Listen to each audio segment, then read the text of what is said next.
The Gorecast is brought to you by American Horrors, the greatest uncut horror channel in the world. 24 hours a day, 7 days a week, all horror.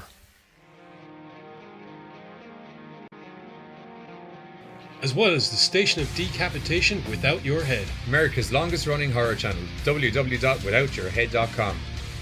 The following program is rated TV MAL. It contains strong language and is intended only for mature audiences. Viewer discretion advised.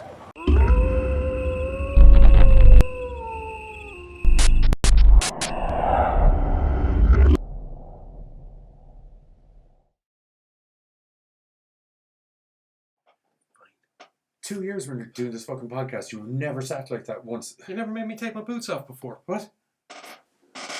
So you never cleaned the studio before? Well, that would explain it. Happy Sunday, all. Hello! Welcome to the show. Welcome to the show. To another hour and a half, roughly, of myself and Giz arguing on camera. Probably not about any of the movies that we're talking about. Well, roughly the films. I'm sure they'll be in there somewhere. Good late. I swear to God, man. What? I could have murdered you. I just thought it'd be comfy, you know. Yeah, I'll just type like this. I don't know, maybe it could have worked. Hello, Chris. How are you? Oh. Hey, Chris. How goes life? Oh, and Alessandra's in. Hello, Alessandra. Hello, Alessandra. And Jack Winter. How Hello. goes life? And Jack Winter. How goes life? How goes life, all? It progresses. Slowly. Okay. Genetically. And Julie, like. This week on the show, we're basically going to be reviewing more films that we got in from Uncork'd and This many. October Coast. And, This many. Yeah. Uncork'd, October Coast, and I'll pull up the listy. No, I think it was 3 films. Life spanning Ghost. That's a two good answer, different- Chris. You good? I think it was 3 films spanning 2 different studios or 2 different Yeah. Uncork'd distributors. There we go. Uncork'd was definitely involved in Cartel. Cartel 2045, yeah, and Killing Joan. Yeah. There you go. Keep talking. I'll get my... What were we going to do first? We're going to do Killing Joan, I think, weren't we? Yeah. Yeah, okay. Yeah, basically, as I said, for the last 4 or 5 weeks, we received an abundance of independent movies, and, well... It was like the independent movie scene was like, hey, we're sick of you doing your theme shows. Why don't you come back and review some of our films? They're Here's very long. They're very long, and review our movies quicker. Well, we try-ish. Short and snappy. To the point. Short and snappy. Yeah. The new Gorecast 2018. Short and snappy. That's never going to work. No, it won't. Never. No. No. I tried. I failed. What we kind of do So- with the bite-sized stuff-ish. Yes. Okay. That's short and snappy. Okay. Yeah, that's true. Okay. I'll accept. Okay. We both win. Yay! That's fine. Okay. So this is Uncork'd anyway. Yeah, I knew it was. Okay. So we'll start with this. Yeah. Okay. So 3 movies on the line. Possibly 4, depending on how long we go. Probably not 4. We're probably going to do number 4 next week, making it number 1. With a bullet. Oddly enough, no bullets. Yeah. Yeah, there was Death by Cop. That's my cop. Yeah. That was a good way to go. No, it's not. That was a good way to go. Pardon me a moment.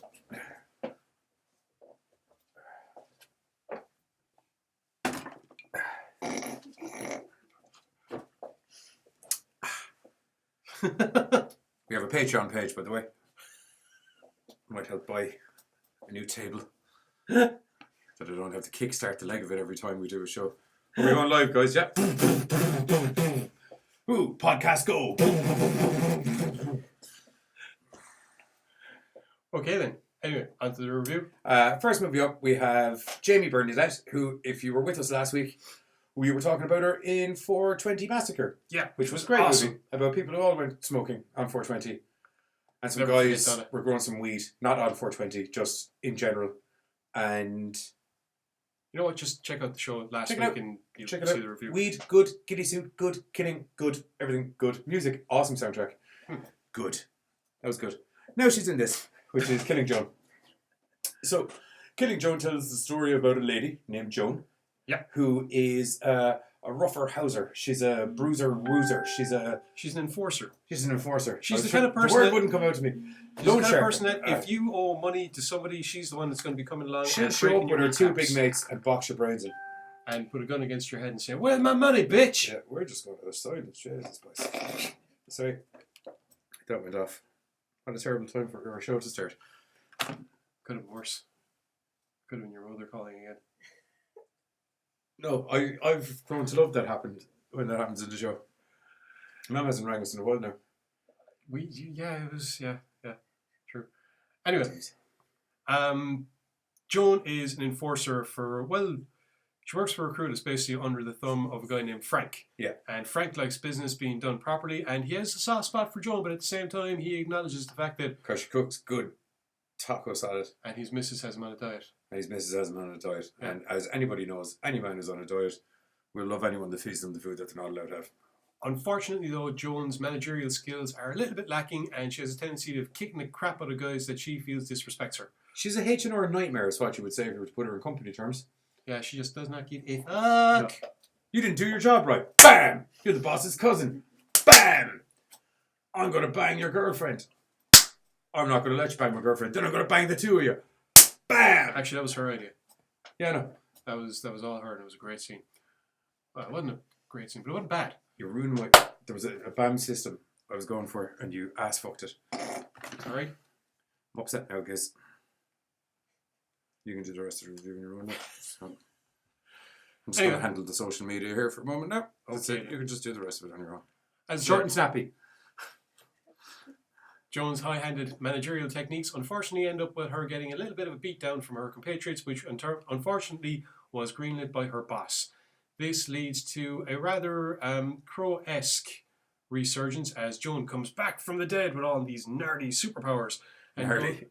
They're gnarly.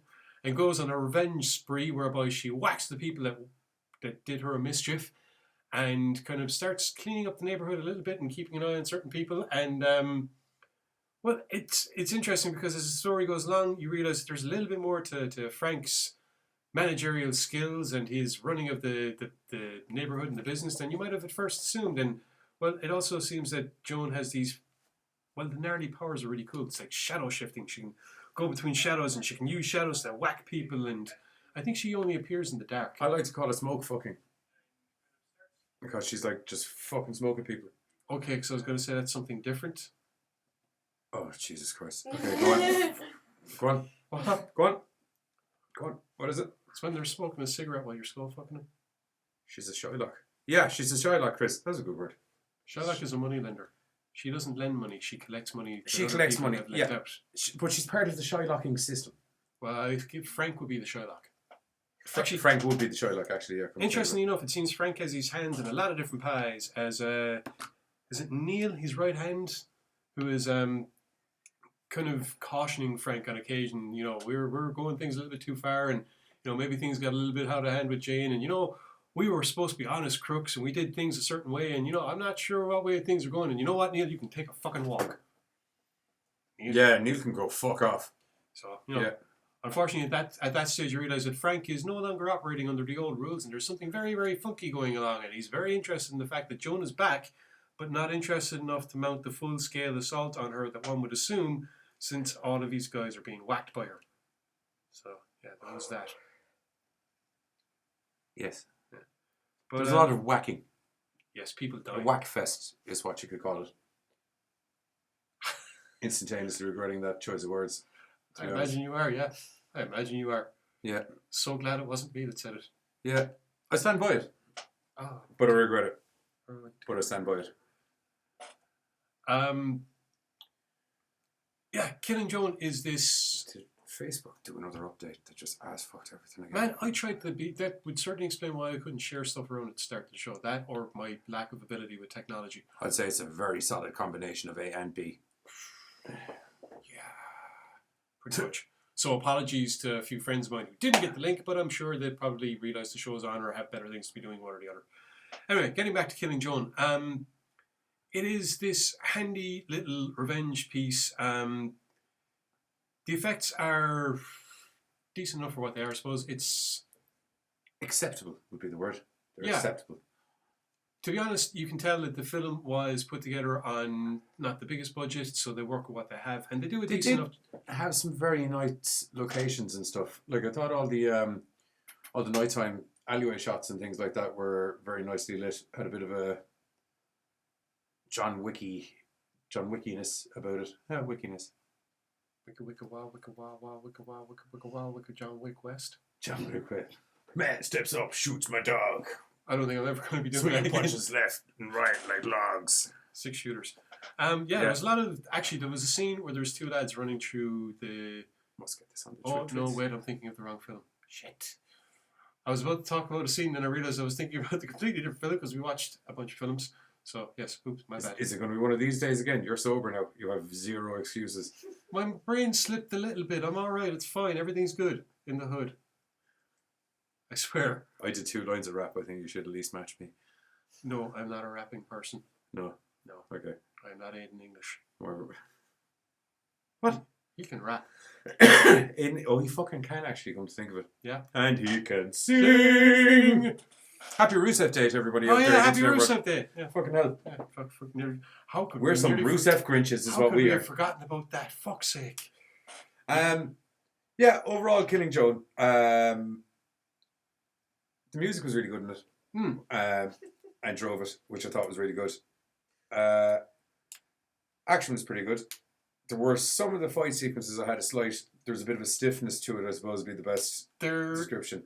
Without giving away too much, a character that you didn't expect to be getting into a scrap ends up getting into a scrap with Joan, and there are 1 or 2 places where you're like, I feel they could have prepared them a little bit better for that. I feel giving them some knives and just letting them stab each other probably would have looked a little bit better in camera. There was a reason for them not being armed, if you remember. Oh yeah, I know, but it would have got over the lack of... Oh no, though. It was a good watch. Yeah. It was a good watch. It is... Alright, this is where we do the advertising plug bit. We're probably going to do 4 movies today, actually. We hammered through that one. You said short and snappy. Yeah. Yeah, I did. I'm going to do the next one. Okay. Fluff it out a little bit longer. Plus I'm with... Probably going to be gushing over the next film. Because it's Grindhouse. Yeah, I know. Grindhouse Maximus. Hey, let's just get this over. Available on digital download from the 4th and the 3rd, or from the 3rd and the 4th, and on DVD from the 10th, I think. They're confusing dates. 3rd of the 4th and the 7th of the 10th of this month. April. That one. So it's probably out for download now. Yeah. Or to buy the divd. If people buy divs. Because some people still like to have a little box in a shelf. They do look nice in a house, to be perfectly honest. And I find it easier to pick a movie. Do you know, instead of like scrolling through your lists or going through your list on Netflix and everything, it's kind of like... That kind of sexy looking cover. I'll probably go for it. Do you know, that kind of thing? Sexy in the awesome artistic sense of the word, not in the, oh, you're porn. Just to clarify there, because on this show, you just don't know. Once again, so glad it was you talking and not me. Yeah, it's going to be one of those shows. You won't remember what the fuck you're supposed to be talking about, and I'm going to be making odd, sexy puns. Yay! Anyway, as is customary... Sex pun. Sexy pun. I think I'm sexy and I like you a lot. Dun, dun. Okay, that's not. We're going to have to like get electric guitars or something. Just I pull them out. can't play electric guitar. Neither can I. So it would ruin the illusion if we attempt to. I could play electric guitar if I programmed it onto my keyboard. That's like that South Park episode where Randy thought he could play actual guitar because he could play Just guitar. drop the mic there. Nice. That's not true. I don't know what film. I made up a lie there. Anyway, as I was saying, customarily when it comes to a movie coming out, they tend to make a small little mini movie called a trailer that gives you the rough synopsis and a general look and overview of what the storyline is. And we have such a thing for Killing Joan. I'm going to do it. I've lost English. And hit the trailer. Where you going? Where you going? Where you going? Miles, please don't do this!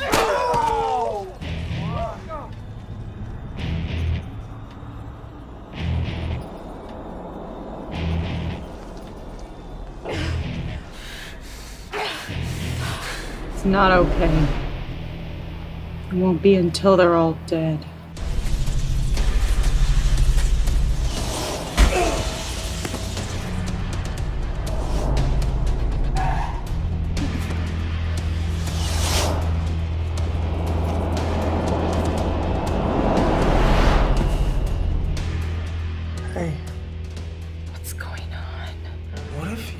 chance to make things better? What if this is what you were meant to do? You.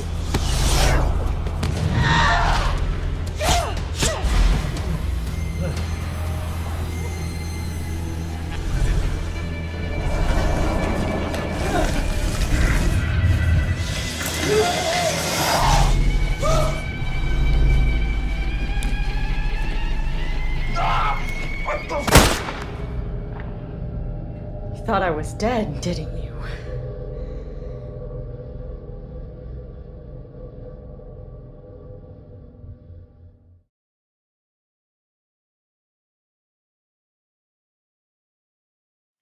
That's the thing with a good trailer, is time flies.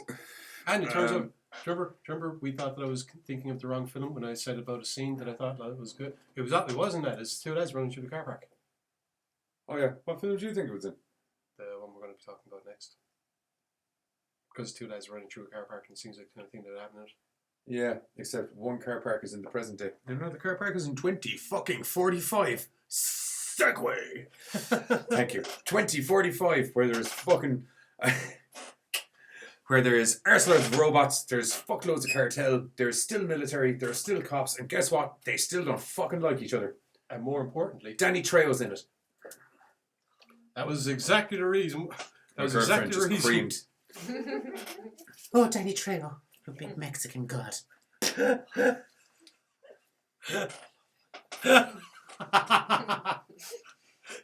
It's just a little whisper on screen of, He's lovely. He's lovely. I'm not going to lie. We got in this one, and I was checking through the emails, and I saw it pop up. We got in this one, and I was like, they've sent this to the wrong email. That's what I was like. Actually, there's a lot of movies that are coming recently that I was like, they've sent this to the wrong email. I think they just value our ability to review multi-genre type movies. It'll never get on a big famous thing, but they appreciate the honesty. Yeah. Yeah. So, Cartel 2045 was fucking... Grindhouse-tastic. Yes, it was Grindhouse-tastic. Will we do synopsis first before I jizz all over how well they did the Please do. the Grindhousiness? Anything to keep all that from occurring. What, the jizzing? Yeah. Okay. There's a lot of jizzing going on. Yeah, well, there's some goddamn good movies that have been popping in. This is true. Myself and kids are proper cinephiles, and we get fucking excited about cinema. Or home cinema in the case of the screeners, because we don't have a cinema yet. Projector would probably be the logical. Yes. What we could do is we could green screen out the green screen and project it onto the white screen I put behind the green screen. Or we can put the projector there, we could put it on the white screen that resides above the black screen. That makes much more sense. I thought so. Okay. Cartel 2045. We'll read the blurby thing. The year is 2045. There's havoc between the United States and Mexico. So not a lot's changed. Not a lot has changed. Gearside International, a robotics engineering company, are on the brink of bankruptcy, and they sell off their technology to the cartel. Yep. Run by Danny Trejo. Yes. Not initially run by Danny Trejo, but very quickly run by Danny Trejo, because he gets rid of the... I know, it's the Malvado cartel, and he's Angel Malvado. Yeah, but wasn't there another guy who was sitting at the head of the table and he blew his fucking brains out? No, that was In typical Danny Trejo fashion. You're in my chair. Do you mean that meeting where he walked in with two death bots? Yeah. That was supposed to be an arms deal. Oh, it's just an arms deal. Okay, I thought it was a hostile takeover. With one of his compatriots. And that became a hostile takeover of his turf. Yeah. And there's about 15 minutes at the start of this movie where I was sitting here going, there's... Danny Trejo. He's in this. And, We're reviewing a film with Danny Trejo. In it. A lot. A lot of Danny Trejo. Not like a little cameo of Danny Trejo. No, I'm talking full-blown Trejo. Yeah, that's because he's the main antagonist. Main. Yeah. Full-blown. Yeah. Continue. You okay? Yeah. Die first and then continue. Basically, after a little bit of a military whoopsie, whereby they sent in a bunch of robotic killing machines under the slave control of one guy, which resulted in the entire village they were supposed to be defending being obliterated. Yep. They decided that, you know what, these death machines, we can't really have them around anymore, so they outlawed them.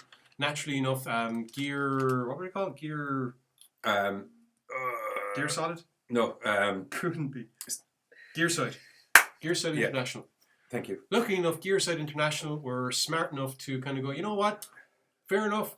We can't send it to the military. Our bad, not a bother. Yeah. Let's bring the cartel. We do have a lot of firearms, though, that do need to get sold. It's all right. The cartels love this Do shit. you know who loves firearms? Danny Trejo. Yeah. In movies. Yeah.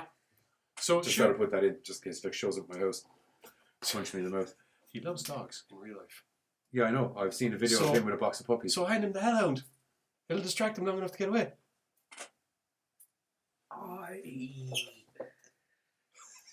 won't lie to you, and I'm going to let the audience chime in here at the moment. So much so that I'm going to come back because It's so Wile E. Coyote it'll work.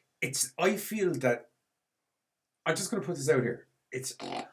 I'm not confident enough in the dog as a distraction to put my face on the line.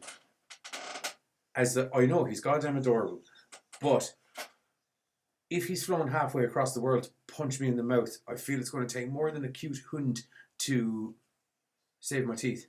I didn't say it'd save you. Or give me... Get a head start. That and the hound only My need one to leg. you. Oh yeah, you're fucked. Yeah, I'm fucked. Although he's significantly older than me. Challenge him, dude. No, I'm not talking in a fight way. I'm talking in even with the one leg. If I could just Still the same point. No, but I mean, if I could just stay ahead of him long enough that he's just kind of... This is why you should have watched this week's Flash. He has a gammy knee. How's he going to get ahead? Roller skates. Skateboard, actually. Skateboard and a crutch in a sort of street skating gondola kind of effect. Oh, solo mio, he's after me. Yeah. It won't work. No. Giz's bike. You're definitely Definitely gonna won't die. work. What? That thing fucked up to the That's if I can start it I know. It'll start. for you. Just look Yeah. Yeah. You have to knock it on the back 3 times, then you have to kick the back wheel, then you have to jump in it really quickly and then twist the key. 4. 5. 5. Ah, she's working. Okay, I thought she was going to blow up. A little bit. Goes either way. I'm not going to lie. Diminishing law of averages. I'm eventually doomed. Yeah. Yeah, it is. Anyway, I've been worried about you ever since it fell over. I'm not going to go into it more than that. That was an idiot day on my part. Yeah, I know. But I've been worried ever since that. I was like, if that ever goes wrong, he's just dead. Diddly dead. Crushed. I've had a bike land on me before.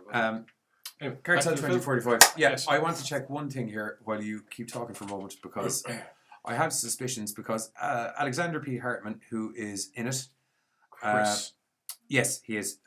He is a Power Ranger in Power Rangers Samurai, and I'm interested as to which one because he strikes me, if he's the guy that I think he is, as the Blue Ranger because he's got a Tech Blue dude. Ranger kind of head. Tech dude. And I just want to confirm it because a lot of people don't know about Johnny Deadly. Johnny Deadly knows he's fucking Power Rangers. Well, I'm not arguing. I'm sure you do know your Power Rangers. I fucking do. Continue. Okay.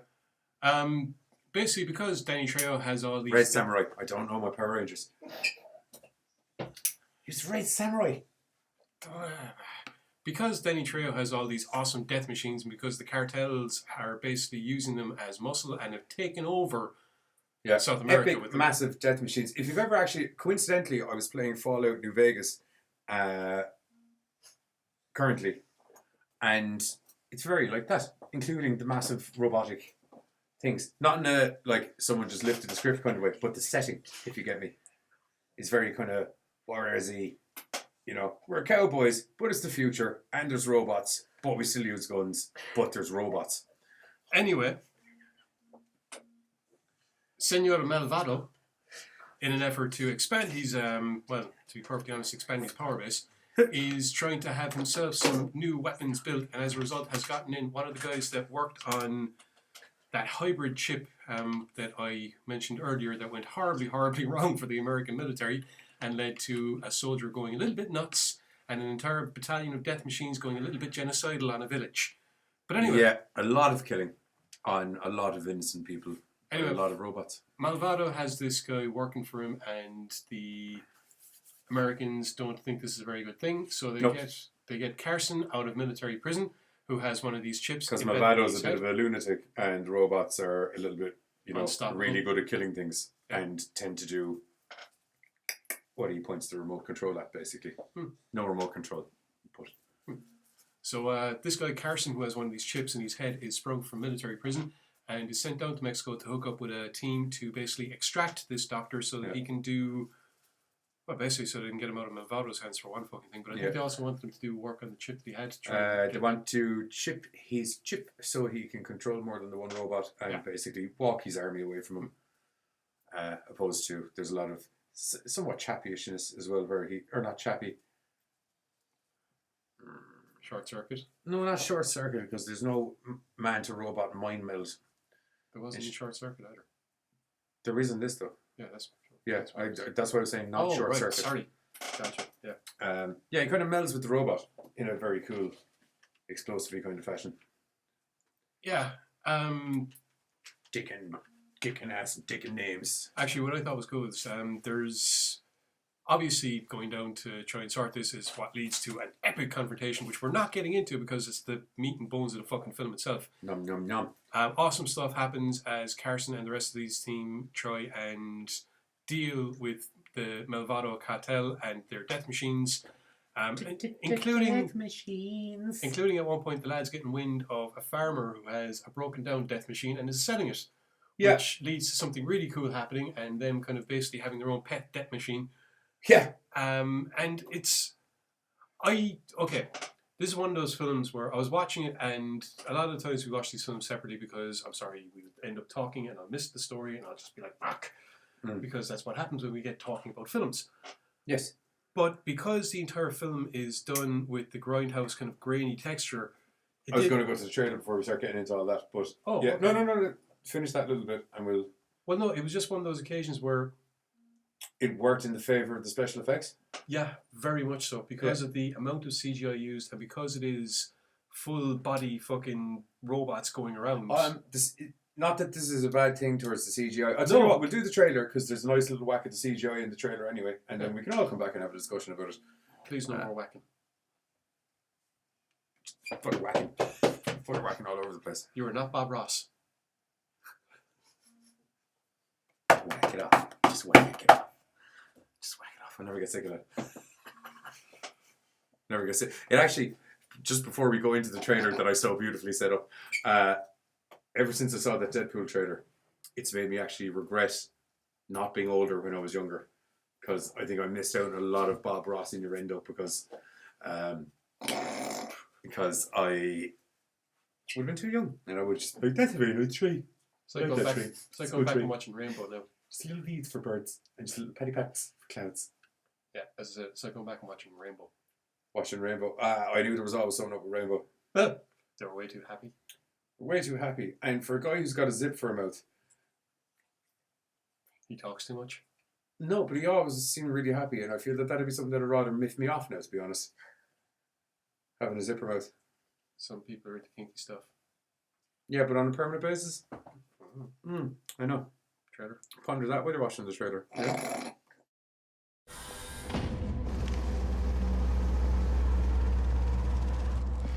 What do you want, General? I'm here to extend you an opportunity. One last mission. You get your life back. Retrieve the asset and go home to your family. Heard you have something very special for sale. Is that how you found it? It's not working. So, do you want it? You never took a gun when you found it? It's got grenade rounds! Iranian media have dubbed it the horror of Hamadan. Droid infantry units deployed in Iran were used in warfare. Droids like this one have been terrorizing the Mexican city of Juarez, and they've been painting the city in blood. The Malvado cartel has over a dozen of these droids. Find him. Do what you have to do, but don't come home without him.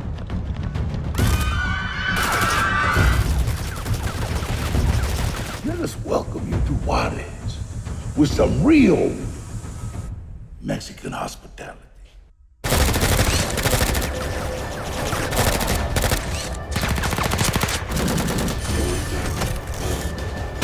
Making droids is tricky business. Blood pours freely here in Juarez. Finish my weapons.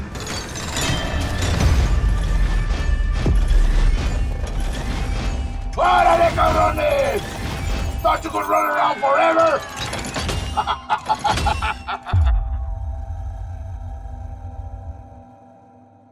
Forgot about that big fucking robot. How could you forget about the Atlas thing? Just as in the ominousness of it. It's in the background of the poster for the film. Shut up. I actually thought, genuinely, it was a Battletech Atlas at first. I was like, what the fuck? So, we're going to... I'm, first of all, before we do anything, I'm just going to reload this page here because I feel we are missing some comments. Okay. Because the audience members are telling me there's very funny things being said in the comments feed. They're not popping up on our screen here. So, I'll just go to the other side of Facebook and we'll see what's here, just really quickly. Okay. And then we'll get into the, well, you can take it away a little bit. Just to our final, what we liked and what we didn't like. As you can see from the trailer, Cartel 2045 is basically a modern day grindhouse movie. Hello, Shane Ware, by the way. Sorry I didn't see you. Well, Shane, how are we getting on, man? It's a modern day grindhouse movie in the effect of... horrible dog. This is technically true, Chris, but I feel Danny Trejo will punch me in the dick, to be completely honest. He'll punch me in the dick and then pick up my dog and walk away with him. Okay. Into the sunset. And then he'll probably stand at the top of where we live. I nearly said the address, but I'm not going to. Yeah, a second. He's watching this. I just realised Shane is watching this with his little girl, Molly, who said to say hello to everyone. So, hello, Molly, because apparently you're watching on a big screen TV. Okay, I hope Molly's over 18, otherwise I'm going to feel really bad. Oh, crap. He didn't say little girl, he just said my girl Molly. He said my girl Molly. Oh, I think it might actually be his girlfriend. Yeah. Oh, okay. Which makes a lot, it's my girl. This is my girl. Yeah, that's why I'm singing my girl. Because thank you, studio audience. Talking about my girl. So I thought we were after walking ourselves into a whole heap of fucking parental fucking shite, and this was just going to be a fucking nightmare. Fuck's sake. Yeah, I hope you're sick now. We have an over 18s warning at the start of the show. I know, but some people don't listen. In some parts of the world, it's past watershed, so we're fine. In other parts of the world, good morning. Good morning. And welcome to the Breakfast TV. No, okay. So Cartel 2045. First of all, grindhousiness to the max, and I gotta say, beautifully. The subject matter itself was taken in a very grindhousey style. Yeah. Even the confrontational fights that happen throughout, done in a really, really good grindhousey style. Visually, it's perfectly done grindhouse. Like, I haven't seen a movie so tastefully coloured grindhouse since Planet Terror, maybe. Yeah, that was, to be honest, even watching it, the entire thing felt like watching Planet Terror, except obviously a different fucking story and all the rest of it, but the same you could have started it into Planet Terror in a way of what happened to them before they went all gloopy. No. The military guys. No, I'm not saying you can, but I'm saying if you wanted to. I actually do realise that I had said you can, and then Anyway. Yeah, we'll just fail. We'll just leave it at that. Epic fail. Yeah. Pair of sunglasses just dropped down and joined. Thug life. Epic win. Okay, trying to think of any things that we didn't like about Cartel 2045. I thought there was some very slight pacing issues in the middle. Yeah. But at the same time, there are subplot. Well, it's not really subplots. There are parts of the plot. It wasn't unjustified. Yeah. I nearly said time wasting because it's not time wasting. It's just for we just added $13 of darkness to the playlist. Okay, we will mention that Art when we do the advert in a little bit. Yeah, it's just for kind of military guys. I felt there was little bits of dialogue where I feel they would have been kind of on the move for some of it. There seemed to be a lot of coordinated planning going on. At the same time, actually, there was a line near the start of it where Carson is being introduced to the other guys, and it's the lieutenant in charge of the team that's introducing him. The guy who knows him from before. But it's just the way they do it. It's kind of like one of the other guys comes, "Oh, you didn't introduce yourself." He knows me, and they don't say nothing about it. It's kind of like, "Thank you." It's almost like, "Thank you for not going into useless exposition in the middle of something." Yeah. Thank you. I'm a pretty transparent character, and I don't think you need John Dickens over there to waffle on about my background history. That's just... I'm large, I'm in charge, and when shit needs to go boom, I'm the guy that pulls the trigger. Pretty much. In fact, sometimes when shit doesn't need to go boom, I accidentally pull the triggers. Yeah, there's also that. It's the disadvantage of triggers. It's kind of implied in the name. Trigger. Easily fireable. Okay then. Yeah, really well put together movie. Noted, however, it's not a horror. It is not a horror movie. I made a bit of a fuck up, and we were watching the movie, and I meant to finish rendering out the "it's not a horror movie" section because we're getting more and more not horror movies. They're but still we are a horror good. show. They're still worth reviewing. Yeah, because they're awesome. Ordinarily, the way we'd like rate this would be, I'd give it a insert rating here, and then we go. But because it's not a horror movie and we're a horror show, technically it gets a 0. Just due to who's in it. I'm not going to do that because I'm still worried he'll box the head off me. Because it's my IP address that he'll track down. Not yours. Pretty much. Sorry, an audience member was slightly dying. You all right there, audience? All good? She's in the smoking section. That's the problem, you see. Yeah. All in all, that's out. Cartel 2045. Whoops. That is out from the start of next month. Yeah. May 1st. It's out on VOD from On video on demand, and I think there's a limited theatre release around the States. That'd be worth it. Actually, that would be kind of... I would really like to see that on a big screen. Drive-through. Actually, if anyone from Cartel 2045 happens to be watching, if you can arrange a drive-through movie showing of it. I think, yeah, that'd be cool. If you know some other guys that have done some grindhouse movies, if you could get 3 of those fuckers back to back and do an event, charity event maybe. Or something like that. I was just thinking session. Yeah. They're probably looking at me now going, great, now we're going to look like fucking assholes if we don't do this. I just thought it'd be cool. I did think it'd be cool. This is what happens when you give me ideas. My brain just starts going, grow it. Yeah, I noticed. I was thinking about, what were you thinking about? What were you thinking about? Tell me what you're thinking about. Tell me about it. Let's grow it. Put some water on that plant. Let it grow. Let's fuck the plant. No, that was out of... Little Shop of Horrors? No, it wasn't. Keep talking. No. Jesus, it's gone. American Pie. It was out of American Pie. Ah, no way I was getting that. They were talking about growing a relationship like a plant. They were to treat it and nurture it and pour water on it and tenderly grow it. And once it grows into a blossoming flower, you fuck the plant. Okay. Stifler advice, obviously. Clearly. Yeah.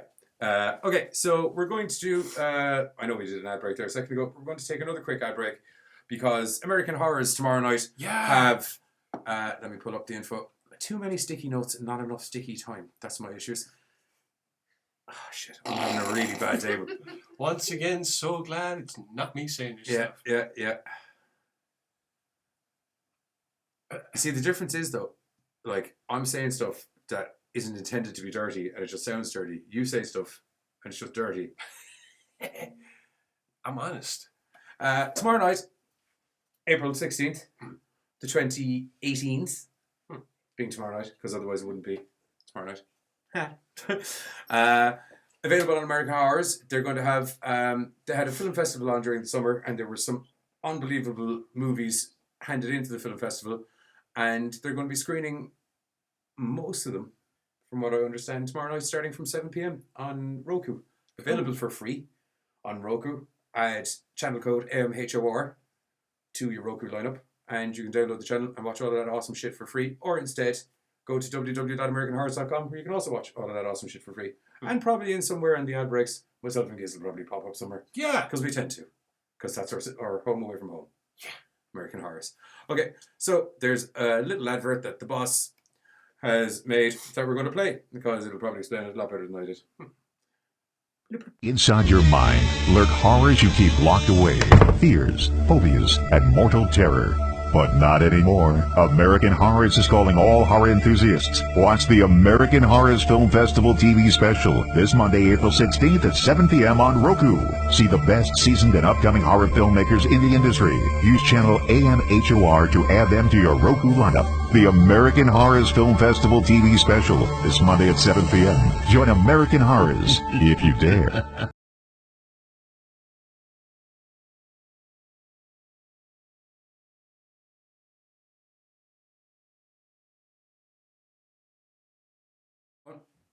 Dog's on the green screen. Just noticed that. Crap. But that won't happen. That's why Yeah. I nailed gun to a wall. Oh, yeah, comments came in that we didn't see. Hello, Katie, because she said hello. Okay, we'll jump back here. We'll do a quick comments check. Yay. Is there more stuff showing in here yet? Oh, crap. Here we go. Okay, let's see what we got. We got Burn. Katie McNeil popping in on my usual. Say hello, guys. That's that. Hello. Dendrophilia. Fucking plants. Oh, yeah, okay. Thank you, Chris. Fucking plants. We're here, Hang there, on a had a second. good time. Is it dendrophilia if you have a thing for poison ivy? Not the plant, the Gotham girl. I'd imagine so. It's the same way in Buffy. Wasn't she technically a necrophiliac? Because she was shagging a vampire. Because she was shagging a vampire. Because though moving, still dead. All of these strange questions answered on the Gorecast. No, actually, just raised. All of these strange questions raised on the Gorecast. No fucking answers. Well, typical, isn't it?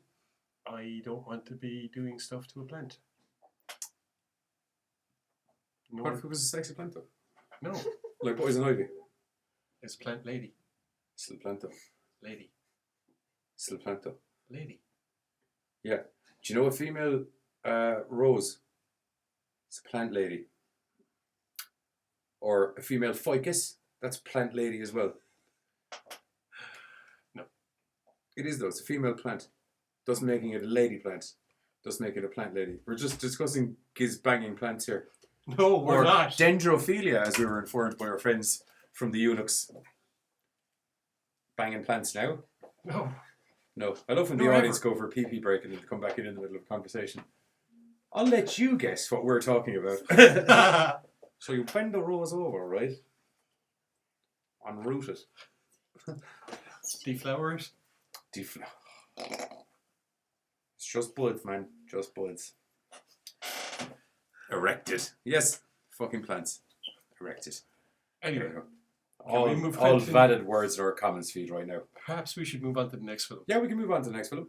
Yeah. So the next film was, to be perfectly honest, the absolute fucking Mind pick of the lot. blowing.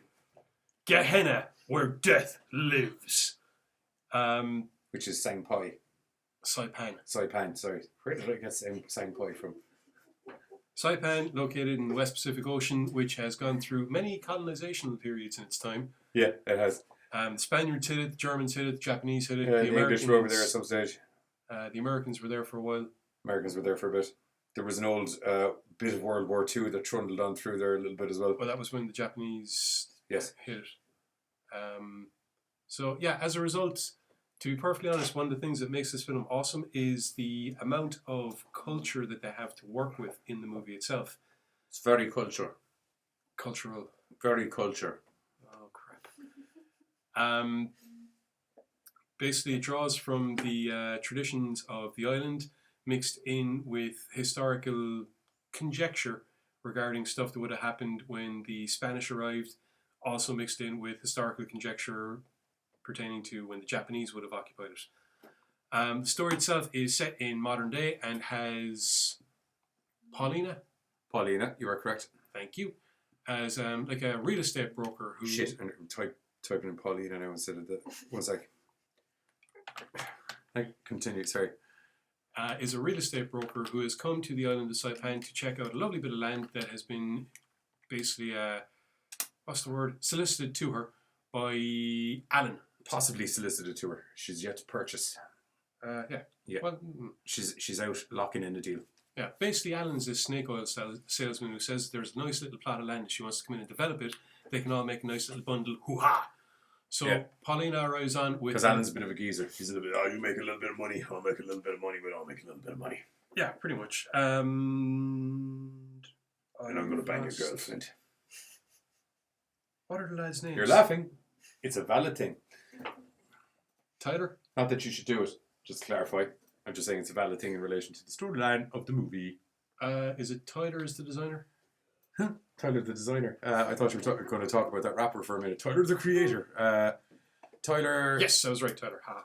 Tyler the designer. Anyway, Paulina's crew are Tyler the designer and Dave the cameraman. There's Dave the cameraman. Dave, America's #1 perv. Don't go into it any more than that. That's enough of that. You're going to have to download the movie. You're going to have to download the movie. You're going to have to go out on the Googles and you're going to have to go... Actually, don't go to Google. Just go straight to Amazon because it'll probably save time. Go straight to the Amazons where it's on the VODs. I'll give you dates at the end of the review. It's not out yet, but it will be. I was just going to say that I was proud of the fact that I couldn't read, but I could somewhat understand what was read. Yes, that's because, due to reasons I won't get into, you've managed to piece a significant amount of the Japanese language together. Albeit in a very specific set of scenarios that can you verbally make your way through. Anyway, they go to check out this piece of land, and instantaneously there's a bit of hassle because the land is somewhat disputed. There's protesters that don't want any development or don't want anything happening because it's an ancient burial ground. Yeah, there's people on the island in general who are just like, that place is cursed to fuck, stay away from it. Yeah. Sorry, I'm not... Fucking curse. I'm good. One of the interesting Man things... dies live on podcast. News at 10. One of the interesting things that's shown early on is, we get to see a bit of a precursor as to why the place is a little bit fucked up when they starts off in 1800s. Long time ago. Yeah. And someone is There you having go. something very nasty done to them, and there's like these... There's deities, and sometimes deities need to be gifted. I was going to say there's like these voodoo dolls. There's a different term for them though. They're Bojo dolls. Sounds good. Oh, Bojo, yeah. Yeah. Now the thing is, these dolls, they're good luck charms. It depends on what way they're done. Same as voodoo dolls. Voodoo dolls can be good or bad depending on how you do it and what you do with them. Yeah, precisely. Like Paulina is presented with two of these things by the hotel bus. Not that myself and Giz are into the black magics or anything like that, contrary to what you've seen from the books that we've used with the spells and the intros. Anyway, this is how we get ourselves exorcised and not in the running about way. Anyway, they can try.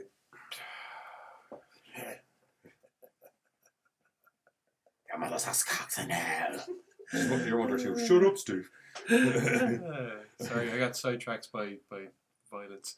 Anyway, as I was saying, these like Bojo dolls, priest punching, Bojo, can be used as good luck charms or they can be used as curses, and they're strung up all over the place.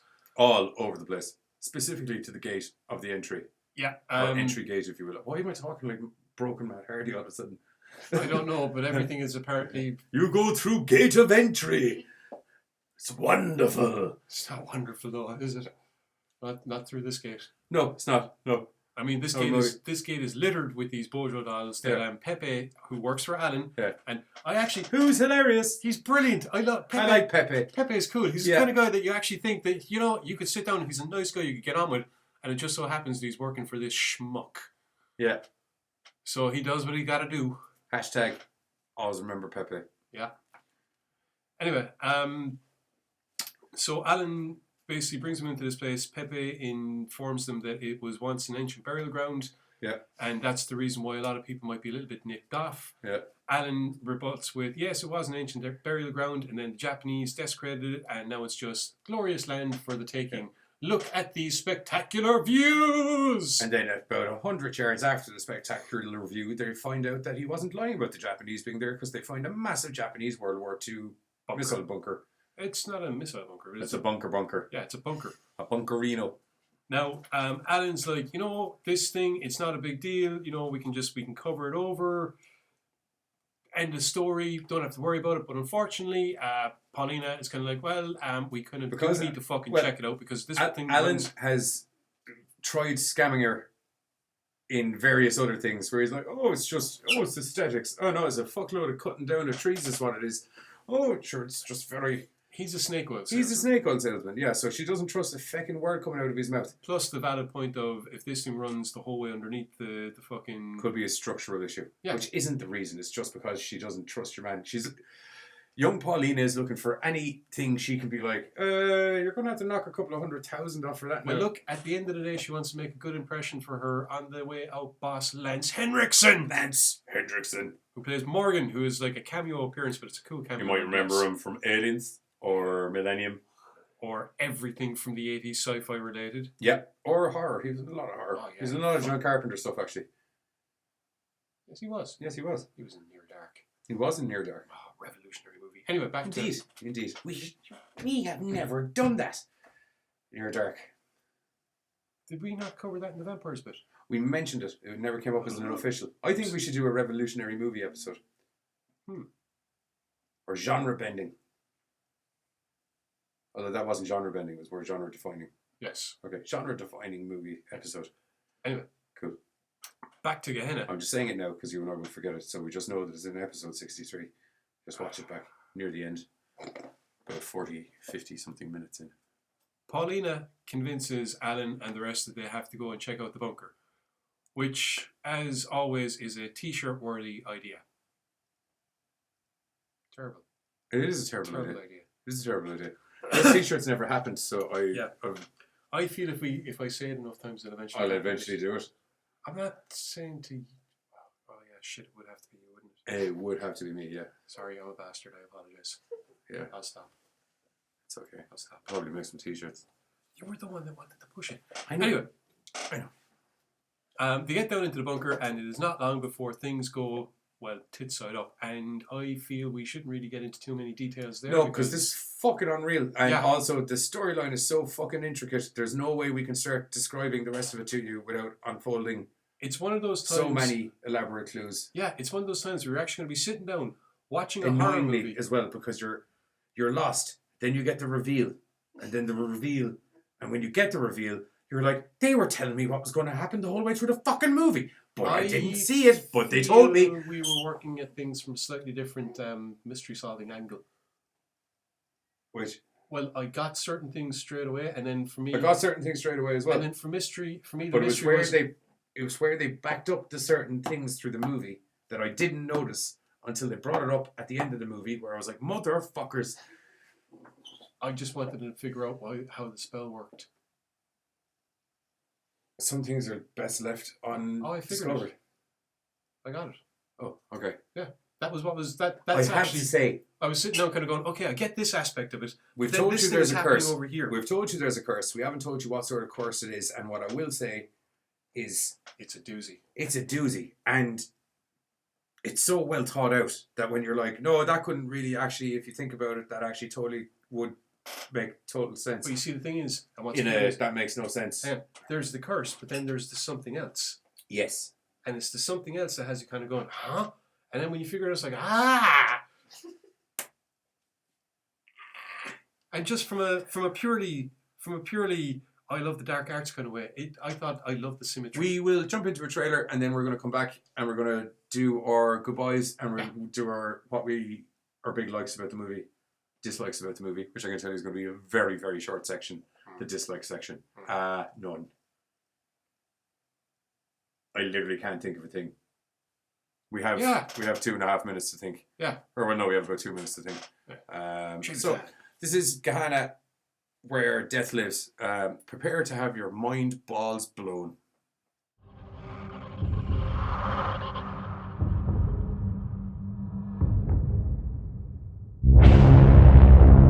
How far does this go? Well, that's what we're trying to figure out. I know what this place is. What's that say? It's asking for forgiveness. Paulina, did I deliver or what? This place has potential, but being so remote, it would complicate construction. Try to enjoy yourself. It's a tropical island, for God's sake. Botobo dolls, local good luck charms. Not always. It seems odd that the locals are protesting the sale like they never go there. During World War II, some of the natives went missing, probably worked to death by the Japanese. My guess is they want to put a memorial up. Hey, this is private property. Come on, out! Thought you said no one comes here. They look like they're headed somewhere specific. Probably to the bunker. Bunker? You know there's no real reason to go down there, right? If it runs under the property, it could create a structural issue. Better take a look. Dave, front and center, I want to get all this on video. This will definitely need a full survey. How many dead people are down here? Japanese didn't carve this. Definitely not. I read about it. This was a burial site for the ancient chiefs, who's supposed to still be down here and still alive. I saw. Somebody help us! Let us out! There must be a way out here somewhere. No, boss. Nobody gets out. In the end, do you think we have to pay for our sins? No! This is not an option! Okay? Listen to yourselves! This is insane! None of this is real! We had a chance! You must die.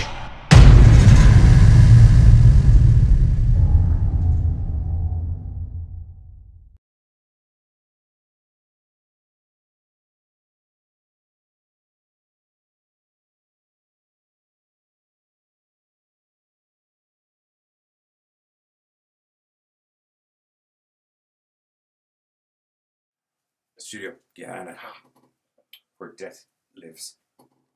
Awesomeness. Yeah, it's I'll be honest, what I really fucking liked about the film was just the way they blended in the mythology of the island, worked it into historical events that happened, and then just kind of went, here's what you're left with now, you dumbass motherfuckers.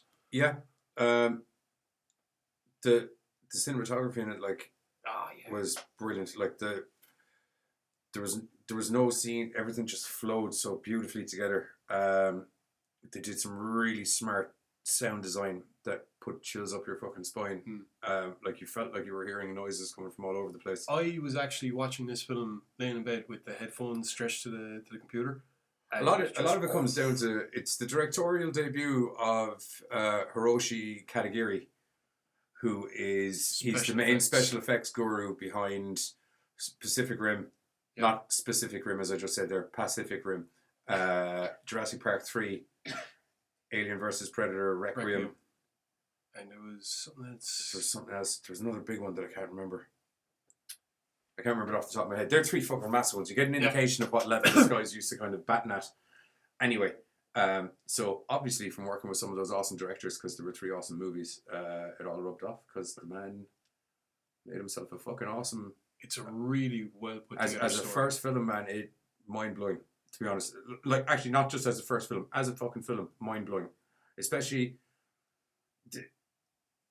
like, we don't want to get into it, but like the intricacies it takes to plan out how well that curse played out. Yeah, is astounding. Yeah. That, like, scientifically, you'd be like, I could back that. That was actually, well, or sci-fi-scientifically, should I say? That was actually, thank you. That's actually what I was doing. Once I figured out what was happening, I was kind of like, okay, so this is happening. That makes sense for this, but this other thing is happening over here. Why is that happening? And then I think you and I have got to Big Bang Theory level of nerd, where it's like, oh, okay, there's a quantum phasing happening here. Get out the whiteboard. Let's work this fucker out. Okay. So he's in 2045. Do you remember we were watching that other film and I actually went, oh, look, it's a time loop coupled with a spatial distortion, and... You're right. Yeah. What other really notable points were there? Every actor in this was fucking awesome. Yeah. Everyone. Alan was the guy you love to fucking hate. Yeah, and he was... If we were to put it in wrestling terms, he was playing the heel, and he played a fucking really good heel. Like, within 5 minutes of meeting him, you're like, you know what? I cannot wait to see this motherfucker die. Yeah, you knew he was going to die. Although, did you? Well. Yeah, you know he's going to die because he's a fucking a-hole. Pepe, right? Pepe's awesome. Hashtag pray for Pepe. When you first meet him, you're thinking, okay, this is just going to be a stereotypical lick-spittle type character. 1 minute. Yes, boss. We're no going to boss. get an old picture of Pepe up. Up. Sean Sprawling. Well, that's not what I expected. No. Oh, what's this? Wolf Mother. Sorry, I'm having a Johnny Baines patented. Anyway, my point was going to be that you think Pepe is going to be like this stereotypical lick-spittle character, but no, he's actually on the money, and he's fucking hilarious, and you can tell he's a smart bastard, and he takes the piss out of the lads when he thinks it'll be funny regarding the superstitions of the island. He's very good at playing the game. That'd be the best way of putting it. He knows when he should be smoozing the boss, and he knows when he should be smoozing the customers. But he's also very well aware of the fact that his boss is a schmuck. Yeah. And he, slightly taking away from his intelligence, he's also aware of how cursed the whole fucking place is. But this is going to the notion of he doesn't give a fuck because... He doesn't give a fuck, and it was a terrible decision. Yeah, terrible idea. Terrible, terrible idea. He ends up giving a fuck rather quickly. Yeah, he does, yeah. Yeah. He does. All of them end up giving a fuck rather quickly. Once they get into that bunker, shit goes spiraling out of control. Pretty fucking lively. I won't lie, about 4 hallways, 2 lefts and a right. If you want to have it nailed down specifically. 2 hallways, 2 lefts and a right. And Second shit door. went... Yeah. Left, they took a right, and it was the second door, and boom. Shit goes titties up. And it's full on for the majority of the film too. Yeah. There's a couple of places where it does slow, but Just those, a drilling mindfuck from start to finish. yeah, the slow paces are deliberate so that you can get an appreciation for the character, get an appreciation for the claustrophobic feel of the situation they're in, and more importantly, understand what the fuck is happening to them, because And I have to say as well, casting wise, Lance Henriksen isn't in it a lot, right?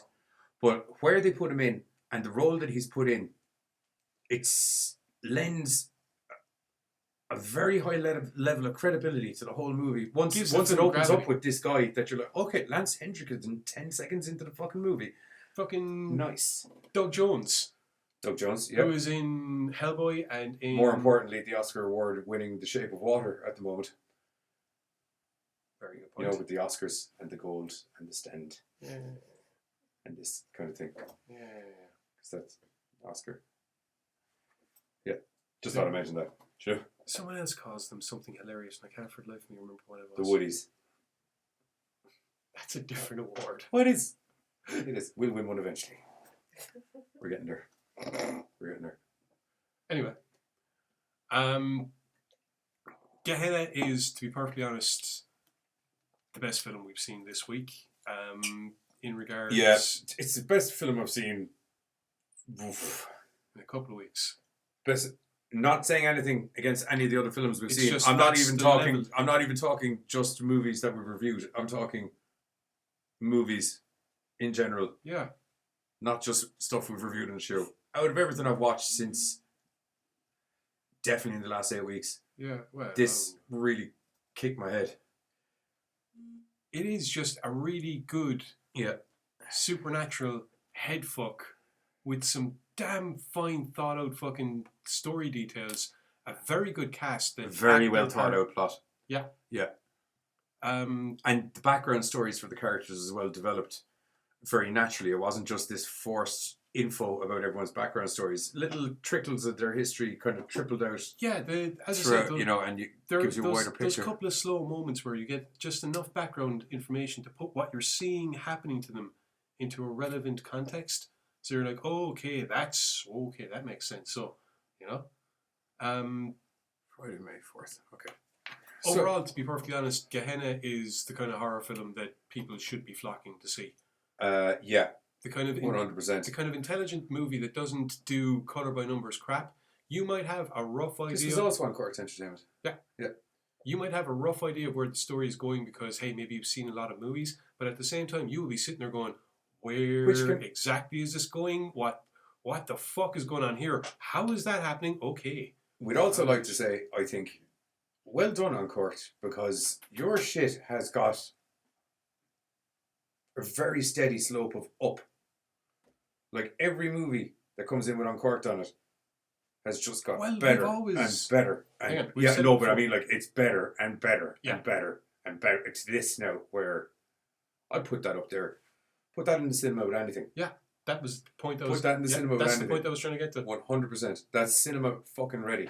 Put that in the city. Like, even the quality of the footage, like the actual footage stock itself was tight, and the colour grade was beautiful on it. Reminded me a little bit of like the underground scenes in The Mummy. It was that kind of not full blown sepia-ishness. There was just a warm browny tone to it. Never mind. Brendan Fraser's The Mummy. Yeah, Brendan Fraser's The Mummy. Obviously, not that other abomination. Okay. Fuck. I was getting worried for a second. Just for a second. I was as pissed off about that thing as you were.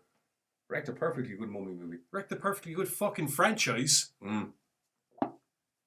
No, Universal wrecked a perfectly good franchise. That was just the last nail in the coffin. Am I wrong? They hadn't really started. They tried twice and didn't like the launch platform because they both died in their arse. They tried once. Dracula. Yeah. Wolfman as well. Oh no, Wolfman never got wrapped into it. He No. should have been wrapped into it because Yes. I personally think that's a very misunderstood film.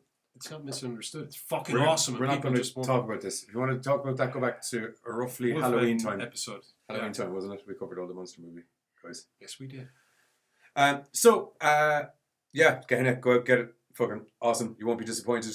It is available for the makers of the film. If for some strange reason you're watching it, take a chance and stick it in the cinema. I'm pretty sure it'll do well. Pretty sure that's not the way it works. To be honest. I know. Opinions, you know, they must be worth something. If I know. Well, it'll get a relaunch. Yeah. Would be the way it'll work. Anyway, speaking of relaunching, the actual launch is on Takeaway. That's 2 in a show. 5th of Not next. 2 in a row. The 5th of next month. It's available on US on digital download Friday. The 5th of next month. 5th of May. May the 5th be with you. May the 5th be, May the 4th. I know how it's supposed to be. Okay. I of all people know how it's supposed to be. Yes, you do. Yes, you do. So, yeah, Gehenna, go get that on. Doug Jones, while he was in it, though little it was tasty. Yeah. Henriksen was great. And then everyone, standout performances for you? I gotta say, Simon Phillips' Alan was awesome. He does Psycho well. Yeah. Just the likability of Pepe. And when Pepe not so likable, still fucking yeah, brilliant. he plays loopy well as well. Everyone goes loopy. Yeah. But so we're not giving away a major plot point here. Everyone goes, but you can figure out in the kind of scenario that we've displayed for you. It's going to go loopy. Yeah, Pepe. Actually, Sean Sprawling, he was great. I also thought the Japanese Wide range would be Japanese military officer. Japanese. Yeah, he was really good actually as well. And I liked in the flashback the crazy Japanese guy as well. He was pretty cool. Kato. Yeah, that's it. We're going to have to stop talking about any more outstanding performances or we're going to get too much into it. Yeah. Literally everyone in it, right down to the bartenders, believable. Awesome. The bartenders. I was trying to think, am I missing a scene where there was something important that happened? Where they meet Alan initially. Yeah. At a tiki bar. Yeah. With a bartender. Yeah, I know. I remember, but I couldn't remember. And when I saw him on screen, I was like, that guy's a bartender. Which is his job as an actor, is to make me believe he's a bartender. Or they might have flipped it and they just hired a bartender. Either or. Okay. In relation to the movie, every actor in it, awesome job. Yeah. Well done. Director, awesome job. Yes. Producer, awesome job. Lighting guy, awesome job. Sound design, awesome job. Cinematographer, awesome fucking job. Special effects guy, we refer back to the director again. Awesome fucking job. I think awesome job. Hiroshi, wasn't it? It was Hiroshi. Yeah, Hiroshi. Good job, Hiroshi. 2 thumbs up from the Gorecast. Yeah! Hiroshi, well done. Okay, that's pretty much it. Yeah. We're going to, because we haven't done it in a while, we'll see. Just while we're on here.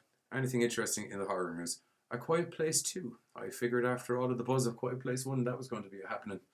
Anyway, so well done, Quiet Place.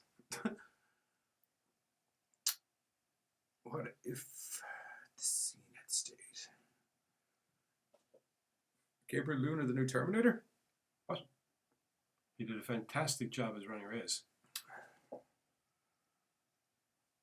Deadline reports Gabriel Luna has been tapped as the Terminator in the upcoming reboot Ghost Rider.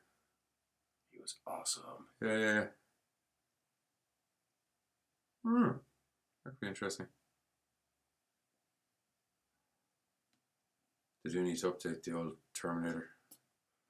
Well, they tried to do a reboot of the franchise and it kind of died on its feet. Yes, it did. I blame the PR guy that did the shitty job bringing out that fucking trailer. Oh, yeah, where it gave away everything.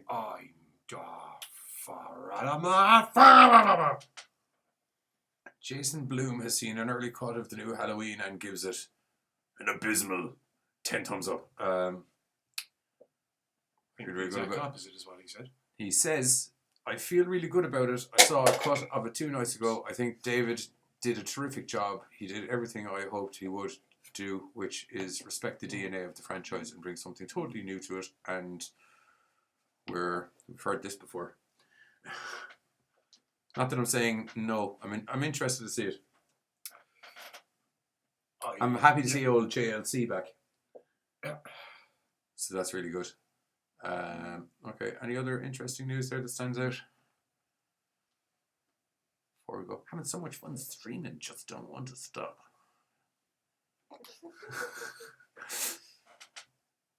Exclusive Purge creator. I'm sick of the Purge. No offense, Purge. You did good movies, but stop. You know they're doing a prequel one now, right? To how they end up getting The first Purge. To how it ends up getting legalized in the first place. I'd buy that.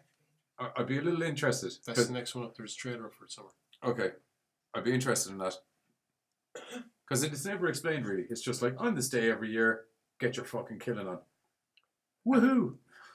Even from the trailer, you can tell that it's more than just that. Oh, you can own the most screen accurate child's play. What? Oh, the Good Guy Dolls. Good Guy doll. How big is it? Oh shit. What? Yeah. This is an official licensed Child's Play 2 Chucky doll, which creators are calling the most screen-accurate Child's Play product ever produced. The Kickstarter campaign has already I thought they were talking about $295k for the doll. I was like, I don't want to fucking walk around and talk. That would be terrifying. Oh, like I'm looking for Chucky for $295k. Like, let's get something fucking straight now. I could do without having This one is to scale. in my life. So to scale is like what? Size of a 4-year-old? According to her. Why do the audience not talk now? The audience never not talk. Because she's overexcited because it's Child's Do you know what Play. we need She to loves do? Child's Play. I've due to me having to go out to my parents a lot in the last couple of weeks. There's been a lot of actual television on, and on the actual television, there's this great show called Jeremy Kyle. It's right. I feel what we should do when the audience need to talk is we should have like a walkaway mic that I'll just turn the computer with you and you just go out into the audience. No, thank you. No. What was it you had to say there? I was going to say that they're about this fucking tall. That's what I was going to say. Don't. You want the fucking Get dog? back to the dog. Where am I gonna get him? Where'd you get him? How much and how long does it take to deliver? She'd be a great producer for the show. Get back to the talking about the dog. Where do you buy it? How much is it? And move on to the next fucking topic. You kidding? She'd have me fucking strung up within the first show. Yeah. She wouldn't. I managed to not murder you. I know, but you're not her. Closely. One time. Ever. 2 years. One time I nearly murdered you.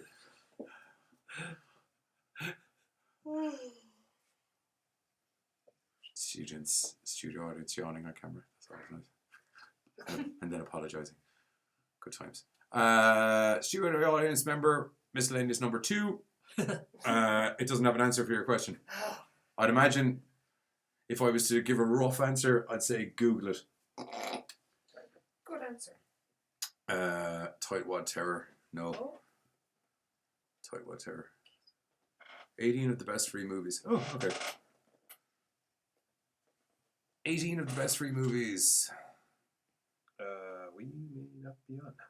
We may not be on? Mm-hmm. We're definitely on. Oh, okay. Yeah, we're definitely on. Okay, might just be our phone. Might just be our phone. That's back. Apparently we're back. I feel like we never left. 18 of the top free horror movies. The Curve. We might do a review of some of these. 30 Days a Night, Dark Days. That actually wasn't a bad movie. Sequel. You have a countering view to me. About 3 or 4 graphic novels. Are you disagreeing with what I said so, or what? I'm very confused. Yeah, I suppose it's alright. I thought it was good. I thought it fleshed it, like it got it out of fucking that place that's full with ice with Barrow. Yeah, which is in that place that I can't remember the name. Alaska. Thank you. Priest. Yeah. Termite. The Walls Have Eyes. I feel it's not as explosive as I would like. Murder on the Orient Express. There you go. Yeah, we should take a look at these. iHorror. Tightwad Tuesdays. Best free movies on the web. Yeah, we should take a look at some of those. That'll be it. Okay, so that'll be it.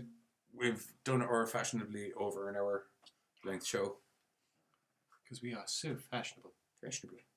Dedicated followers of fashion. Chris, oh, well, that's what we should have done. One last hit on the comments feed. Chris Randolph said that he's America's biggest perv. I think you'll find if you watch the movie you're wrong.